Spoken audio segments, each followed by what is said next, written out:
ప్రభు నామానికి మహిమ కలుగును గాక. కూడి వచ్చిన మీ అందరికీ, కర్మిల ఆత్మీయ సహవాస సంఘ విశ్వాసులందరికీ మన ప్రభువును ప్రియరక్షకుడునైన యేసుక్రీస్తు వారి శ్రేష్టమైన నామములో శుభములు. అందరికీ వందనాలు. మరి ఈ ఉదయకాల వాక్య ధ్యాన అంశంగా లేవీకాండం 4వ అధ్యాయాన్ని మనం ధ్యానం చేసుకుంటాం. లేవీకాండం 4వ అధ్యాయం. ఈ 4వ అధ్యాయంలో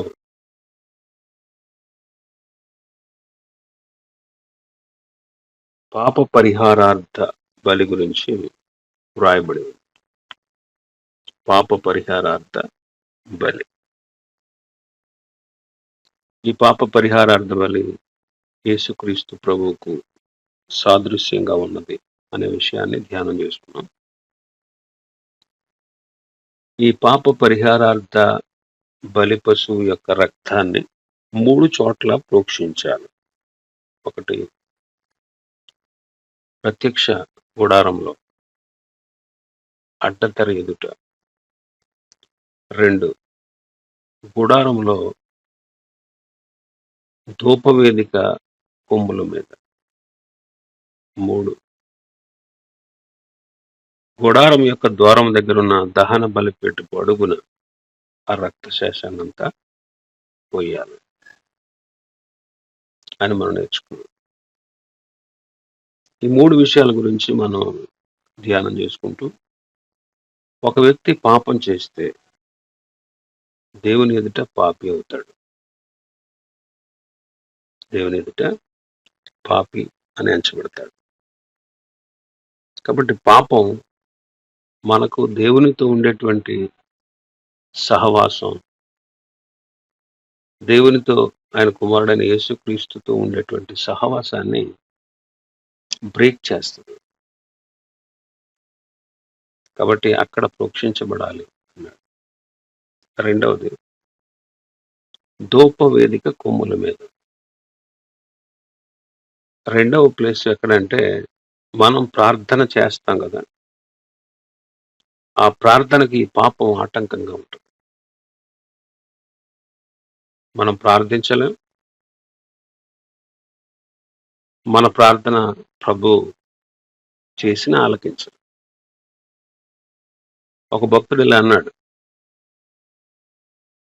పాపం చేసేవాడు ప్రార్థన చేయలేడట, ప్రార్థన చేసేవాడు పాపం చేయలేడు. అది ఎంత వాస్తవమో ఆలోచించేది.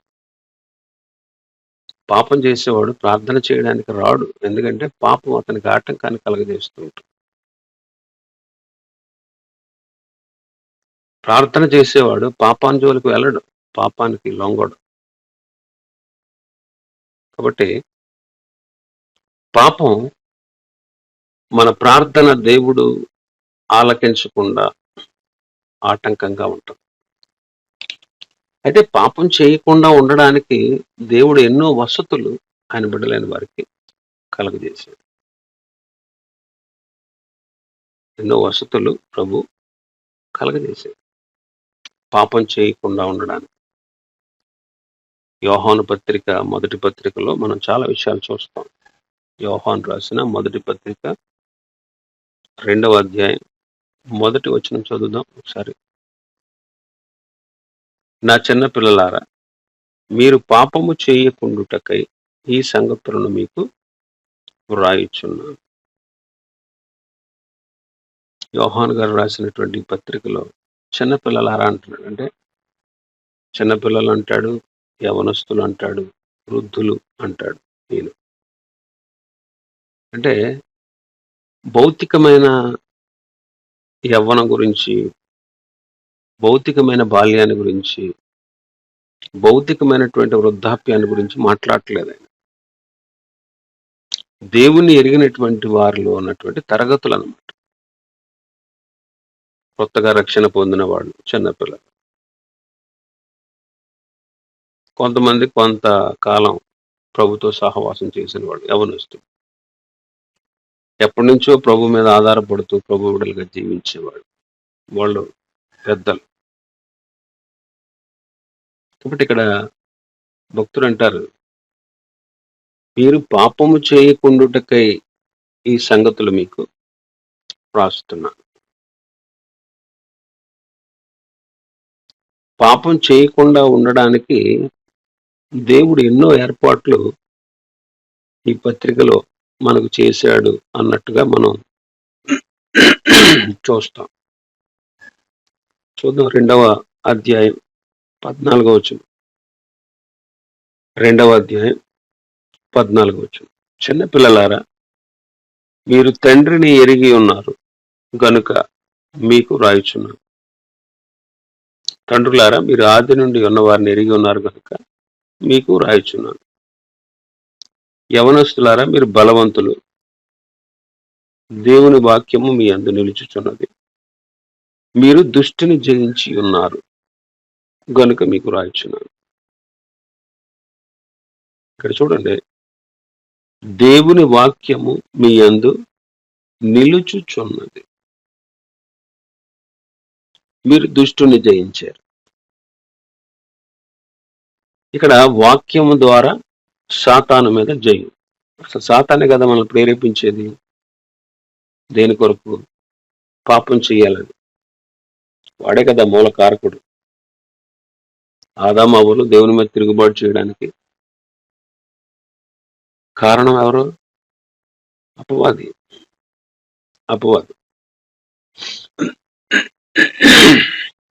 కాబట్టి వాక్యము ద్వారా సాతాను మీద జయం, వాడు తీసుకొచ్చే శోధనల మీద జయం.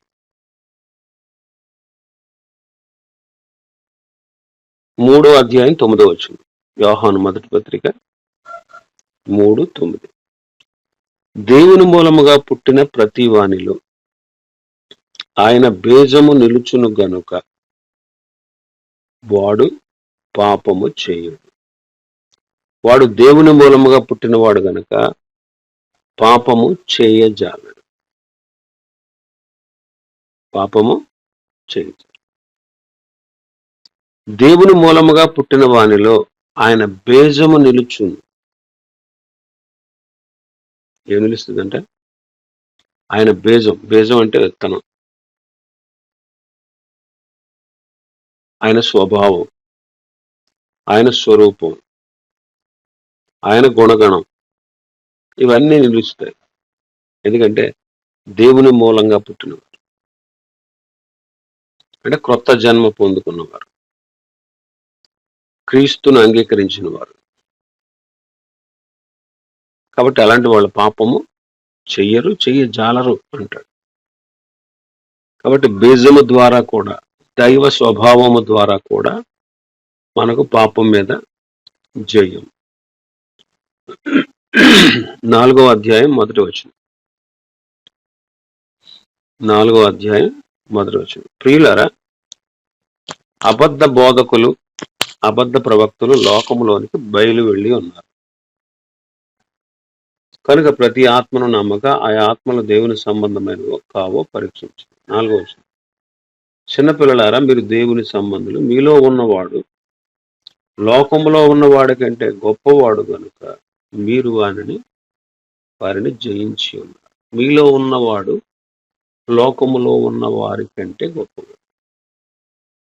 మనలో ఉన్నది ఎవరు? యేసుక్రీస్తు. కాబట్టి యేసుక్రీస్తు ద్వారా ఇక్కడ రాయబడినటువంటి మాట ఏంటంటే, ఈ 4వ అధ్యాయంలో తప్పు బోధ, అబద్ధ బోధ వాటి మీద జయం అన్నమాట. యోహాను గారి కాలంలోనే ఎన్నో తప్పు బోధలు ప్రబలుతూ వచ్చాయి. చాలా. మన బైబిల్ని బాగా అర్థం చేసుకోకపోతే మనం కూడా అపార్థం చేసుకునేటువంటి అవకాశం ఉంటుంది. దేవుని శక్తిని కించపరిచినట్టు అవుతుంది. కాబట్టి బైబిల్ని చాలా స్పష్టంగా పరిశుద్ధాత్మ సహాయంతో మనం అర్థం చేసుకోవాలి. దేవుని యొక్క ఉద్దేశం, దేవుని యొక్క ఆలోచన మనం తెలుసుకోవాలి. యోహాను గారి కాలంలో యేసుక్రీస్తుని అంగీకరించట్లేదు చాలా మంది. తండ్రిని అంగీకరిస్తున్నారు కానీ యేసుక్రీస్తుని అంగీకరించట్లేదు. అప్పటి నుంచే ఉంది ఈ తప్పు బోధ. ఎన్నో ఉన్నాయి. యేసుక్రీస్తు మీద ఎన్నో ఎన్నో ఎన్నో ఎన్నో డిస్ప్యూట్స్ వచ్చాయి. ఆయన మీద లేనిపోని ఊహలు, అపార్థాలు, అనేకమైన రాతలు, అనేకమైన తప్పు బోధలు, ఎన్నో ప్రబలుతూ వచ్చాయి. ఎప్పటి నుంచో ఆది సంఘంలో నుంచే ప్రారంభమైంది. యేసుక్రీస్తు ప్రభువు మీద తప్పుడు ప్రచారాలు చేసేవాళ్ళు ఎంతో మంది ఉన్నారు. ఆయన దైవత్వాన్ని కించపరిచేవాళ్ళు, ఆయన్ని దేవుడుగా అంగీకరించిన వాళ్ళు చాలా మంది ఉన్నారు. ఆయన దేవుడిని చెప్పుకున్నాడు ఎక్కడన్నా? ఎక్కడ చెప్పుకోలేదు కదా. మీరెందుకు చెప్తారు? ఎలాగ వితండవాదాలు. నేను తండ్రి ఏకమై ఉన్నా.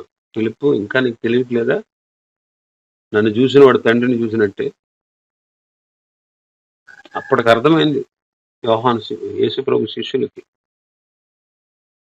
ఎప్పుడు ఆయన సిలువ వేయబడడానికి ముందుగా, అంటే 3.5 సంవత్సరాల పరిచర్యలో ఆఖరణ ఇంకా ఆయన సిలువకు అప్పగించబడతారు అనగా అప్పుడు గ్రహించారు శిష్యులు. అందుకే ప్రభు అంటారు, ఇప్పటికి మీకు గ్రహింపు వచ్చిందా అంటాడు ఆయన. అప్పటి నుంచి కూడా యేసుక్రీస్తు ప్రభు దేవుడు కాదు, ఆయన మానవుడే, మనలాంటి మానవుడే, ఇలా చెప్పుకుంటూ వచ్చిన వాళ్ళు. అసలు యేసుక్రీస్తు ప్రభు మాకు అక్కర్లేదు, యెహోవా దేవుడు ఉంటే చాలు అన్నవాళ్ళు చాలా మంది ఉన్నారు. ఇప్పటికీ తప్పు బోధలు ఎన్నో ప్రబడుతున్నాయి. అయితే మనలో ఉన్నవాడు ఎవరు? యేసుక్రీస్తు. మనలో ఉన్నటువంటి యేసుక్రీస్తు ద్వారా మనం అబద్ధ బోధకులు ఎవరు, తప్పు బోధకులు ఎవరు గ్రహించి వాళ్ళ మీద విజయం సాధించుతున్నాం. ఇంకా మనం చూస్తే 5వ అధ్యాయం 4-5 వచనాలు, యోహాను మొదటి పత్రిక. దేవుని మూలముగా పుట్టిన వారందరూ లోకమును జయించుదు. లోకమును జయించిన విజయము విశ్వాసం. నూతన జన్మ ద్వారా, విశ్వాసము ద్వారా లోకం మీద జయం. లోకం మీద జయం. కాబట్టి గమనించండి, లోకంలో ఉన్నదంతా కూడా శరీరాశ, నేత్రాశ, జీవపుడంబం. వీటి మీద మనకు జయం ఎలా కలుగుతుందంటే, ప్రభు మనకు నూతన జన్మ ఇచ్చారు, అలాగే మనలో విశ్వాసాన్ని పెంపొందింపజేశారు. అందుకు మనం విజయం పొందుతున్నాం. ఇంకా ఎన్నో సంగతులు ఈ పత్రికలో మనం చూడవచ్చు. అందుకే ఈ పత్రిక రాసినప్పుడు యోహాన్ గారు అంటారు 2వ అధ్యాయం 1వ వచనంలో, నా చిన్న పిల్లలారా, మీరు పాపం చేయకుండా ఉండాలని సంగతులు మీకు రాస్తున్నాను. మీరు పాపం చేయకుండా ఉండాలని నేను ఈ సంగతులు మీకు రాస్తున్నాను. 2వ పత్రికలో స్పష్టంగా రాశాడు. 2వ పత్రిక, యోహాను 2వ పత్రిక 7వ వచనంలో అంటాడు, యేసుక్రీస్తు శరీరధారి అయి వచ్చినని ఒప్పుకొనని వంచకులు అనేకులు లోకంలో బయలుదేరారు. వంచకులు యేసుక్రీస్తు శరీరధారి అయి వచ్చారు అని ఒప్పుకొనవాడు. అలాంటి వాడే వంచకుడు, క్రీస్తు విరోధి.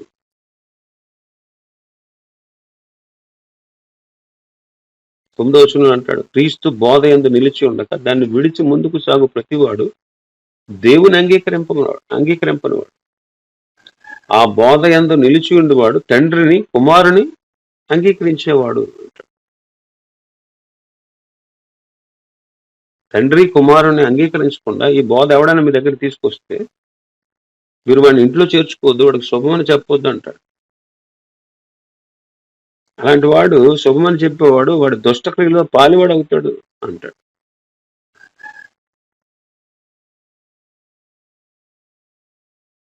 కాబట్టి గమనించండి, యోహాను గారి పత్రిక రాసింది ఎందుకంటే మనం పాపం చేయకుండాటకు. కాబట్టి పాపం చేయకుండా ఇన్ని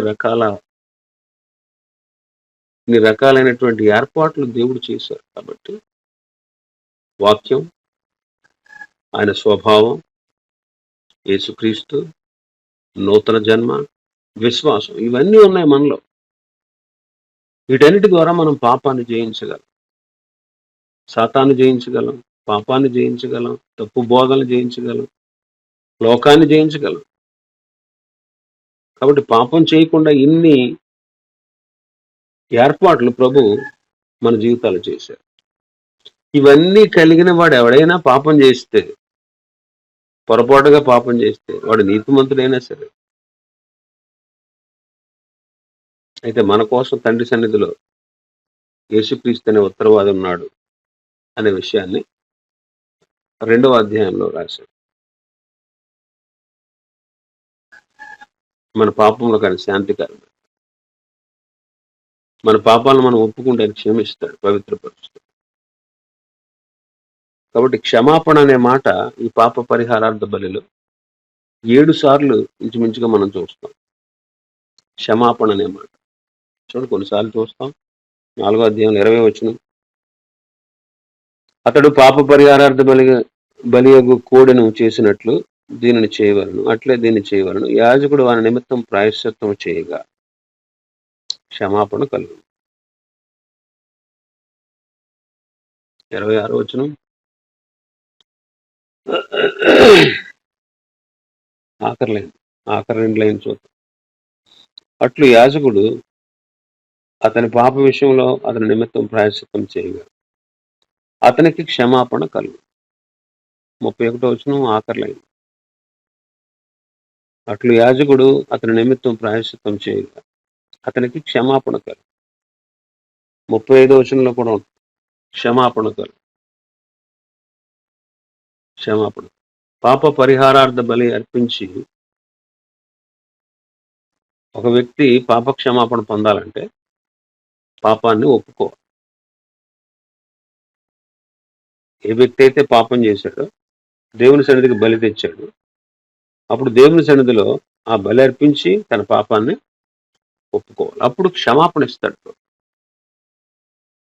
క్షమాపణ ఇస్తాడు. అందుకే సామెతల గ్రంథంలో అంటాడు కదా భక్తుడు 28:13లో, అతిక్రమములను దాచిపెట్టువాడు వర్ధిల్లడు, వాటిని ఒప్పుకొని విడిచిపెట్టువాడు కనికరం పొందుతాడు.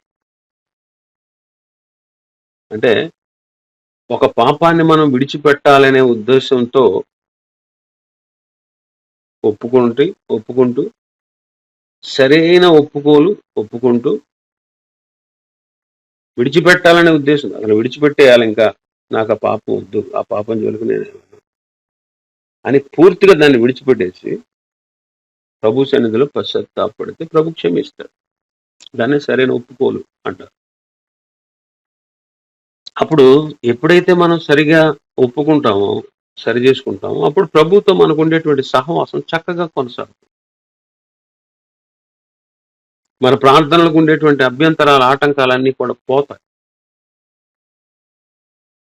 అప్పుడు మనం ధైర్యంగా కృపాసింహాసనం వద్దకు చేరాలి.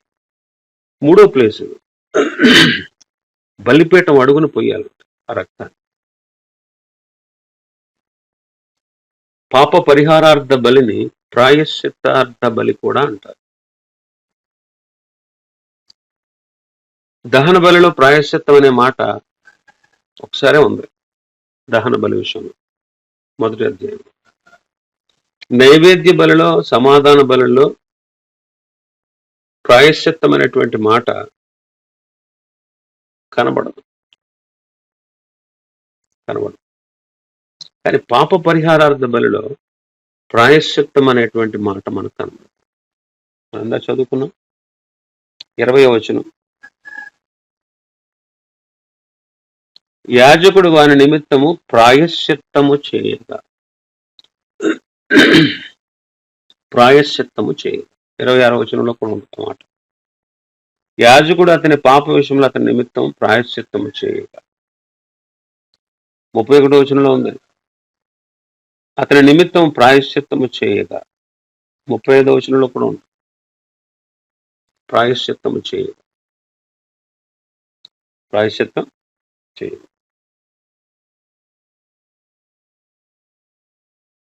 5వ అధ్యాయం 6వ వచనంలో కూడా ఉంటుంది ప్రాయశ్చిత్తం. ఇలాగా ప్రాయశ్చిత్తము అనే మాట పాప పరిహారార్థ బలిలో, అపరాధ పరిహారార్థ బలిలో కూడా కనిపిస్తుంది.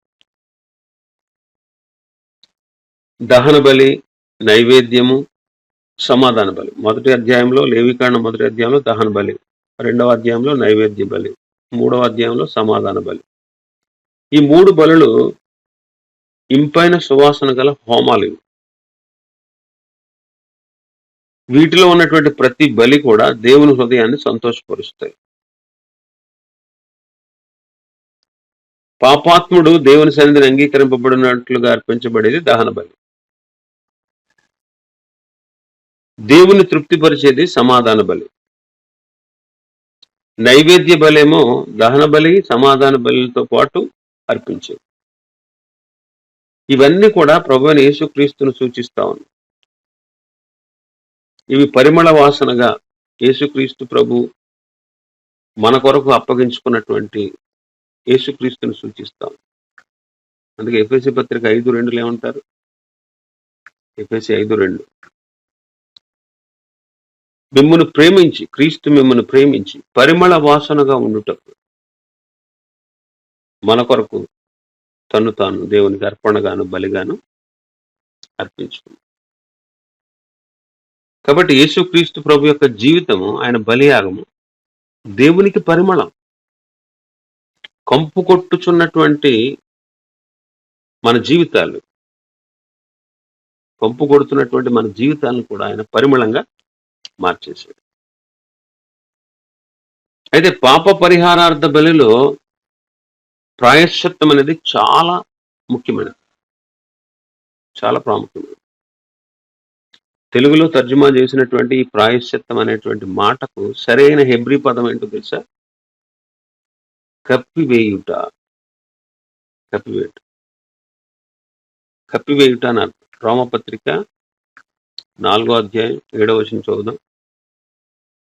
ఎలయనగా తన అతిక్రమములకు పరిహారం నొందినవాడు, తన పాపమునకు ప్రాయశ్చిత్తము నొందినవాడు ధన్యుడు. ప్రభు చేత నిర్దోషి అని ఎంచబడినవాడు ధన్యుడు. పాత తర్జుమాలు ఏమని ఉంటుంది తెలుసా? 7వ వచనం, ఎవని పాపములు కప్పివేయబడునో వాడు ధన్యుడు అని పాత తర్జుమాలో ఉంది. ఎవని పాపములు కప్పివేయబడును అంటే ప్రాయశ్చిత్తం అనేటువంటి మాటకు సరైన పదం ఏంటంటే కప్పివేయుట, హెబ్రీ పదం. ఆదామవ్వలు పాపం చేసినప్పుడు తమ దిగంబరత్వాన్ని అంజూరపు ఆకులతో కప్పుకొనే ప్రయత్నం చేశారు. కానీ అది వారి దిగంబరత్వాన్ని కప్పడానికి సరిపోలేదు. కాబట్టి దేవుడు నిర్దోషమైన జంతువులను వధించి ఆ చర్మంతో వారికి చొక్కాయిలు చేయించారు. అలాగే యేసుక్రీస్తు మనము దేవుని యందు నీతి అగునట్లు ఆయన మన కొరకు బలైపోయాడు. కాబట్టి యేసుక్రీస్తు యొక్క రక్తములో ఈనాడు మన పాపాలన్నీ కప్పివేయబడ్డాయి. ఇంకా కనబడకుండా మన పాపాలు కప్పివేయబడ్డాయి. ఇప్పుడు చూడండి, ఇశ్రాయేలీలు ఐగుప్తు దేశం నుంచి ప్రయాణం చేస్తూ వస్తున్నారు. ఐగుప్తు నుంచి ప్రయాణం చేస్తూ వస్తున్నటువంటి దినాన సంహారక దూత ఇశ్రాయేలీల ఇళ్లలో ప్రవేశించకుండా, ఇశ్రాయేలీల గృహాల్లో ప్రవేశించకుండా గొర్రెపిల్ల రక్తం వారిని కప్పింది. ఆ ద్వారబంధపు పైకమ్మ మీద, నిలువు కమ్ముల మీద ఉన్నటువంటి గొర్రెపిల్ల రక్తాన్ని చూసి సంహారక దూత వారిని విడిచిపెట్టి దాటిపోయారు.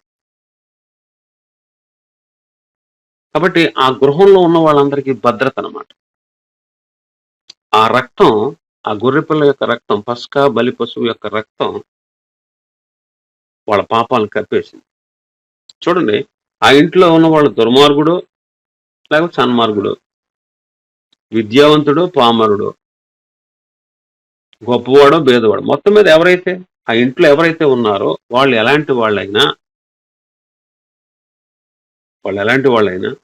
ఆ రక్తం వాళ్ళని కప్పి ఉంచింది. ఈనాడు యేసుక్రీస్తు ప్రభు యొక్క రక్తం మనల్ని ప్రొటెక్ట్ చేస్తుంది. ఆయన రక్తం మనల్ని కప్పింది. మనం ఎలాంటి వాళ్ళం అనేది విశేషం కాదు, కానీ యేసుక్రీస్తు ప్రభు యొక్క రక్తాన్ని మనం ఆశ్రయించాం, అది ప్రాముఖ్యం. అందుకే ప్రభు మన పాపాలన్నీ కప్పివేశాడు. కాబట్టి ఈనాడు మనం క్రీస్తును ధరించుకున్నాం. ఈనాడు మనం క్రీస్తును ధరించుకున్నాం. అందుకే రోమపత్రికలో పౌలు గారు అంటాడు 13వ అధ్యాయం 14వ వచనం, మెట్టుకు ప్రభువైన యేసుక్రీస్తును ధరించుకున్న వారై శరీరేచ్ఛను నెరవేర్చుకున్నట్టు శరీర విషయంలో ఆలోచన చేసుకోకండి. 13వ వచనం అంటాడు, అల్లరితో కూడిన ఆటపాట్లు. 12, 13 వచనం చదివితే, రాత్రి చాలా గడిచి పగలు సమీపంగా ఉంది కనుక మనం అంధకార క్రియలు విసర్జించి తేజస్ సంబంధమైన యుద్ధోపకరణాలు ధరించుకుందాం. అల్లరితో కూడిన ఆటపాట్లైనా, మత్తైనా లేక, కామ విలాసములైన, పోకిరి చేష్టలైనా లేక, కలహమైన, మత్సరమైన లేక, పగటి యందు నడుచుకున్నట్లు మర్యాదగా నడుచుకుందాం. మెట్టుకు ప్రభువైన యేసుక్రీస్తును ధరించుకుందాం. కాబట్టి మన పాపాలు కప్పివేయబడ్డాయి, మన పాపాలు పరిహరించబడ్డాయి, మనం దేవుని పిల్లలమై ఈనాడు క్రీస్తును ధరించుకున్నాం. కాబట్టి ఇక నుంచి మనలో క్రీస్తే కనబడాలి. మన శరీర సంబంధమైన ఆలోచనలు ఏవి కనపడదు. ప్రభు ఇష్టమే కానీ మన ఇష్టం అనేది కనపడదు. ఆయన చిత్తానుసారంగానే మనం జీవించాలి. ఎందుకంటే ఆయన మన పాపాలను ప్రాయశ్చిత్తం చేశాడు. మన పాపాలకు ప్రాయశ్చిత్తం, మన పాపాలను కప్పివేశాడు. బలిపీట అడుగున పోశారు. కాబట్టి ఈ పాప పరిహారార్థ బలి పూర్తిగా మన ప్రభువైన యేసుక్రీస్తును మనకు చూపిస్తూ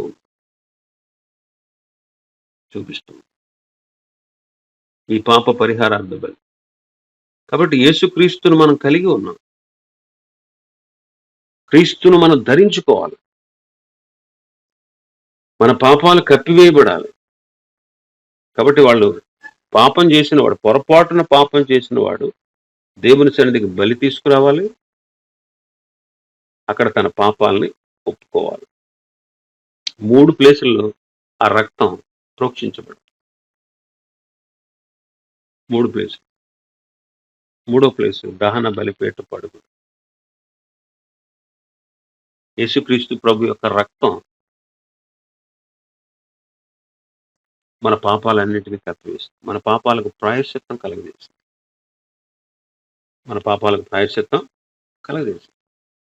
కాబట్టి ఈనాడు దేవుని బిడలమయ్యాం.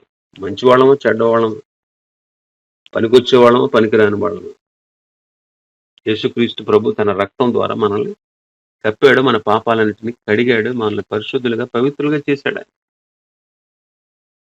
మనం పాపం ఎటువంటిదైనా మనం పరిహరించబడ్డాం, క్షమించబడ్డాం, కప్పివేయబడ్డాం. అయితే ఈనాడు ఆయన బిడ్డలం. ఆయన మనం ధరించుకున్నాం. ఆయన బిడ్డలుగా ఈ లోకంలో చాలామంది అవుతారు. యేసుక్రీస్తు ఇచ్చేటువంటి పాపక్షమాపణ పొందుకొని మనం పరిశుద్ధులుగా, పవిత్రులుగా, నీతిమంతులుగా తీర్చబడి ఈ లోకంలో మనం చాలామంది అవుతాం. అయితే ఈ లోకంలో జీవిస్తున్నటువంటి మనం క్రీస్తును ధరించుకున్న వారంగా కనబడాలి. పాపాలు పరిహరిస్తాడు ఆయన. పాపాలు పరిహరించబడతాయి ఆయన ద్వారా. పాపం చేసి ప్రభు క్షమించని అంటే సరిపోద్దని అనుకుంటారు చాలామంది విశ్వాసం. వాళ్ళు క్రీస్తుని ధరించుకున్న వాళ్ళు కాదు. ఎప్పుడైతే మనం క్రీస్తుని ధరించుకుంటామో అంధకార క్రియలు విసర్జిస్తాం.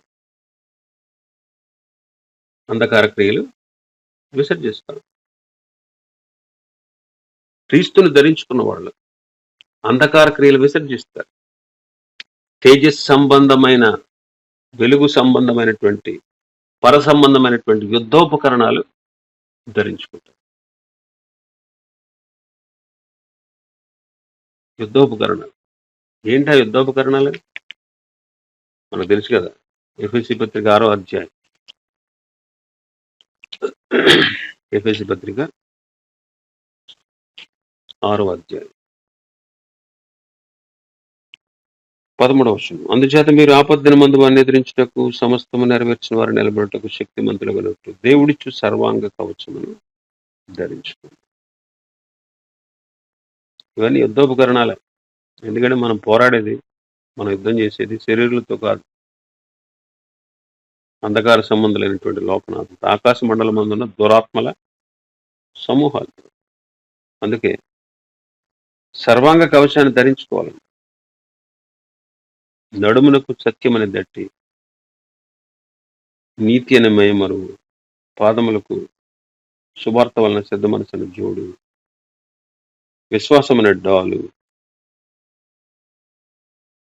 రక్షణను శిరస్త్రాణం, దేవుని వాక్యం అనే ఆత్మ ఖడ్గం. తేజస్ సంబంధమైన యుద్ధోపకరణాలు అంటే ఇవి చూడండి. మనం ఆలోచన చేస్తే సత్యము, నీతి, సమాధాన శుభార్త, విశ్వాసము, రక్షణ, వాక్యము, పరిశుద్ధాత్మ. ఇవి మనకు కావాల్సినవి. క్రీస్తును ధరించుకోవడం అంటే క్రీస్తులో నీతి ఉంది, మనం నీతిమంతులుగా ఉండాలి. క్రీస్తులో సత్యం ఉంది, మనం సత్యవంతులుగా ఉండాలి. క్రీస్తు సువార్తను మనకు ప్రకటించి మనం సిద్ధం చేస్తున్నాడు, మనం సిద్ధపడాలి. క్రీస్తు ద్వారా మనకు విశ్వాసం దొరికింది, విశ్వాసమయ్యాం. విశ్వాసాన్ని ప్రభు మనకు అనుగ్రహించారు, విశ్వాసాన్ని కాపాడుకోవాలి. యేసుక్రీస్తు ద్వారా రక్షణ, యేసుక్రీస్తు ద్వారా ఆయన వాక్యం, ఆయన వాగ్దానం, యేసుక్రీస్తు ద్వారా ఆయన ఆత్మ. ఇవన్నీ మనకు యేసుక్రీస్తు ప్రభు ద్వారా. ఎప్పుడైతే యేసుక్రీస్తు ప్రభును ధరించుకుంటాం, ఇవన్నీ మనలో ఉండాలి. అప్పుడు దుష్టుణ్ణి జయించుతాం. అందుకే తేజస్ సంబంధమైన యుద్ధోపకరణాలు ధరించుకుంటాం. యేసుక్రీస్తును కలిగి ఉందాం, ఎందుకంటే ఆయన మన పాపాలు కప్పివేశారు. ఆయన బిడ్డలుగా మనం చేయబడ్డాం. ఇంకా పాపాలు కప్పివేసేవాడు కాబట్టి బద్దబద్దాగా మనం పాపం చేస్తూ ఉంటామా? దానివల్ల శిక్ష కూడా ఉంది. చాలా మంది చులకనగా ఎంచుతారు దేవుని వాక్యాన్ని, దేవుణ్ణి, ఆయన కుమారుడని యేసుక్రీస్తుని, ఆయన చిందించిన నిబంధన రక్తాన్ని చాలాసార్లు చులకనగా ఎంచుతారు.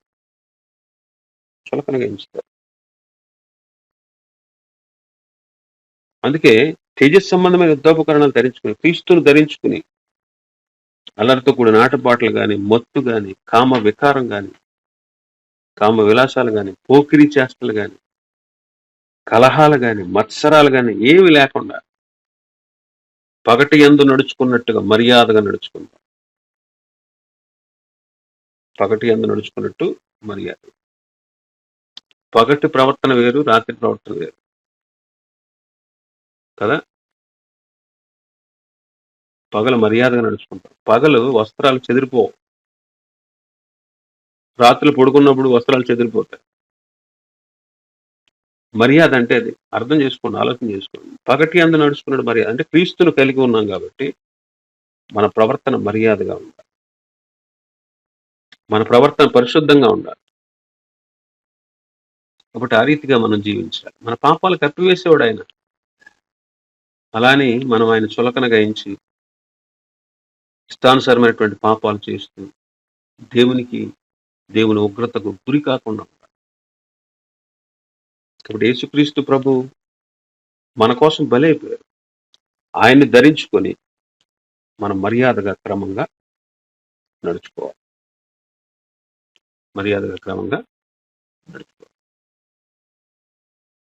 ఆ రీతిగా నడిస్తే ప్రభు మనల్ని ఆశీర్వదిస్తాడు. మిగిలిన విషయాలు ప్రభు చిత్తమైతే రేపు ధ్యానం చేసుకుంటాం. దేవుడి వర్తమానాన్ని మనం ఇంట్లో ఆశీర్వదించుకుంటాం.